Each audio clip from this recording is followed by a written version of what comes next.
ಕಡ್ಡಾಯವಾಗಿ ಕನ್ನಡ ಭಾಷೆ ಬಳಸಬೇಕೆಂದು ಸರ್ಕಾರದ ನಿಯಮವಿದ್ದರೂ ಸರ್ಕಾರದ ನಿಯಮಗಳನ್ನು ಗಾಳಿಗೆ ತೂರಿ ಇಂಗ್ಲಿಷ್ ಭಾಷೆಯಲ್ಲಿ ಜಾಹೀರಾತುಗಳನ್ನು ಹಾಕಲಾಗಿದೆ ಎಂದು ಕರವೇ ಸಮರ ಸೇನೆ ರಾಜ್ಯಾಧ್ಯಕ್ಷ ಸೋಮಣ್ಣ ಆಕ್ರೋಶ ವ್ಯಕ್ತಪಡಿಸಿದರು. ಕೋಲಾರ ನಗರಸಭೆ ಅನುಮತಿಯಿಂದ ಅಳವಡಿಸಿರುವ ಜಾಹೀರಾತುಗಳಲ್ಲಿ 60% ಕನ್ನಡ ಭಾಷೆಯನ್ನು ಬಳಸಬೇಕು. ಕನ್ನಡ ಭಾಷೆಗೆ ಪ್ರಥಮ ಆದ್ಯತೆ ಕೊಡಬೇಕು. ಆದರೆ ನಗರದ ಹೃದಯ ಭಾಗದಲ್ಲಿ ಅಳವಡಿಸಿರುವ ಕೆಲವು ಖಾಸಗಿ ಜಾಹೀರಾತುಗಳಲ್ಲಿ ಕನ್ನಡ ಭಾಷೆಯನ್ನು ಕಡೆಗಣಿಸಲಾಗಿದೆ ಎಂದರು. ಜಾಹೀರಾತು ವಿಚಾರದಲ್ಲಿ ನಗರಸಭೆ ಅಧಿಕಾರಿಗಳು ನಿರ್ಲಕ್ಷ್ಯ ವಹಿಸುತ್ತಿದ್ದಾರೆ.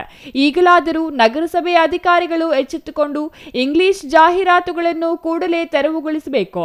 ಇಲ್ಲದಿದ್ದರೆ ನಾವೇ ಕನ್ನಡ ಭಾಷೆಯನ್ನು ಕಡೆಗಣಿಸಿರುವ ಆಂಗ್ಲ ಜಾಹೀರಾತುಗಳನ್ನು ತೆರವು ಮಾಡುತ್ತೇವೆ. ನಗರದಲ್ಲಿ ಕನ್ನಡ ಭಾಷೆ ಬಳಸದ ಆಂಗ್ಲ ಜಾಹೀರಾತುಗಳು ಇದ್ದರೂ ಕಂಡು ಕಾಣದಂತಿರುವ ನಗರಸಭೆ ವಿರುದ್ಧ ಪ್ರತಿಭಟನೆ ನಡೆಸುತ್ತೇವೆ ಎಂದು ಎಚ್ಚರಿಕೆ ನೀಡಿದರು. ಈ ಕೋಲಾರ ನಗರದಲ್ಲಿ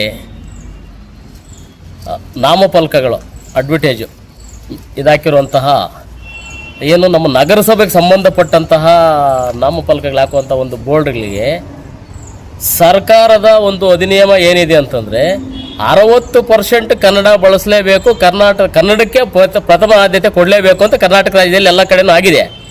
ಆದರೆ ನಮ್ಮ ಕೋಲಾರ ನಗರಸಭೆ ಅಧಿಕಾರಿಗಳು ಇನ್ನೂ ಎಚ್ಚೆತ್ಕೊಂಡಿಲ್ಲ ಅನಿಸ್ತತೆ.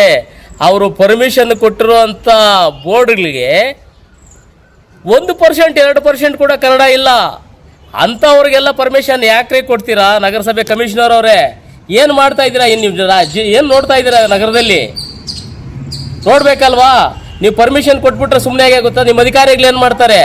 60% ಕನ್ನಡ ಇಲ್ಲ ಅಂತಂದರೆ ಆ ನಾಮಫಲಕಗಳನ್ನು ತೆಗೆದು ಕಿತ್ತು ಕಸದ ತೊಟ್ಟಿಗೆ ಹಾಕ್ರಿ. ಮುಂದಿನ ದಿನಗಳಲ್ಲಿ ಇಲ್ಲ ನಾವೇ ಏಣಿ ಹಾಕ್ಕೊಂಡು ಅದನ್ನ ಕೊಯ್ದು ಬಿಸಾಕಾದ್ರೂ ಬಿಸಾಕ್ತೀವಿ, ನೀವು ಅದನ್ನ ತೆರವುಗೊಳಿಸಿಲ್ಲ ಅಂತಂದರೆ ನಗರಸಭೆ ಮುಂಭಾಗದಲ್ಲಿ ಉಗ್ರವಾಗಿ ಹೋರಾಟ ಮಾಡ್ತೀವಿ ಅಂತೇಳಿ ಸಂದರ್ಭದಲ್ಲಿ ಕರ್ನಾಟಕ ರಕ್ಷಣಾ ವೇದಿಕೆ ಸಮರ ಸೇನೆ ಸೋಮಣ್ಣ ಎಚ್ಚರಿಕೆ ಕೊಡ್ತಾ ಇದ್ದೀನಿ. Eshwar, CTV news, Kolar.